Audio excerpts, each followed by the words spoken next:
আসসালামু আলাইকুম everyone, welcome to my new blog. আশা করছি সবাই ভালো আছেন। আলহামদুলিল্লাহ আমরাও বেশ ভালোই আছি। আজকে ফাইনালি আমার মোবাইলের সমস্যাটা সমাধান হয়ে গেল গাইস। ভিডিওটা লাস্ট পর্যন্ত দেখতে থাকুন। প্রচুর গরমে এখানে ছেলে মেয়ে দুইটারে মানে চুল কাটে দেওয়া হচ্ছে। মেয়েকে টাকলু বানিয়ে দিছি কারণ প্রচুর গরম, কিন্তু আমরা তো সবাই অবাক, সে দিল মানে টাকলু বানিয়ে দিতে, কারণ তার মামাকে খুব ভালোবাসে। তো মামা বলছে যে আম্মু চুলটা কাটি দিয়ে আইসক্রিম খেলাবো, তো সে রাজি হয়ে গেছে। তারপরে রাতে আবার কান্দাকাটি একটু করেছে যে আমার চুল নাই, আমার চুল নাই, এরকম করছে। কিন্তু তাকে বুঝাছি যে চুল আরও বড় হবে, আরও ঘন হবে, তো সে বুঝছে।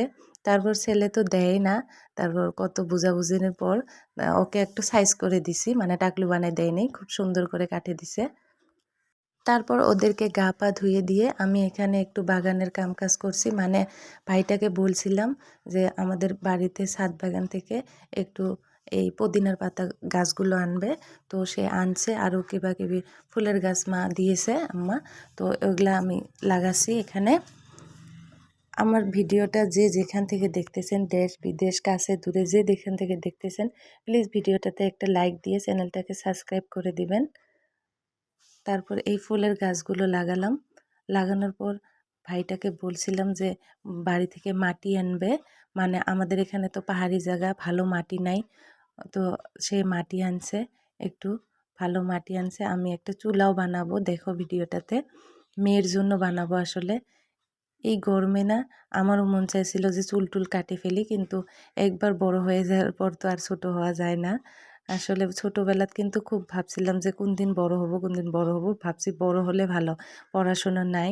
কিন্তু আসলে বড় হওয়ার পরে যে কত রেসপন্সিবিলিটি, কত সমস্যা, সেটা বড় হওয়ার পরে বোঝা যায়। স্টুডেন্ট লাইফটা যে কত ভালো ছিল, ছোটোবেলাটা যে কত ভালো ছিল। তারপর দেখো আমি ভাইটাকে বলছিলাম মাটি আনবে, তো মাটি আনছে। আমি এখানে একটা চুলা বানাবো, মিনি চুলা বানাবো মেয়ের জন্য। কারণ ওদের মানে মেয়ে এখন দেখি খুব মোবাইল আর টিভিতে পড়ে থাকে, তো ভাবছি ওর সঙ্গে সঙ্গে খেলবো।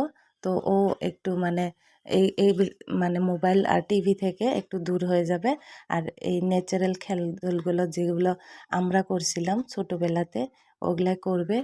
তো কিছু শিখবে, ভালো থাকবে, মানে তার মানে মোবাইল আর টিভি তো অত দেখা যায় না।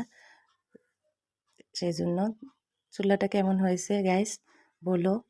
তারপর আমরা আবার যাব মোবাইল নিতে। তারপর আমরা সবাই খাওয়া দাওয়া শেষ করে এখানে মানে বাজারে যাচ্ছি আসরের নামাজ পড়ে। তারপর আসরের পর মানে এখানে বাজারে যাচ্ছি, হাটসিংমারিতে যাব। একটা মোবাইল নিছি, ছোটো মোটো একটা মোবাইল নিছি, তো আপনাদের সঙ্গে শেয়ার করি নাই। পরে যখন নিজে মোবাইল কিনবো তখন শেয়ার করব ইনশাআল্লাহ। Thank you.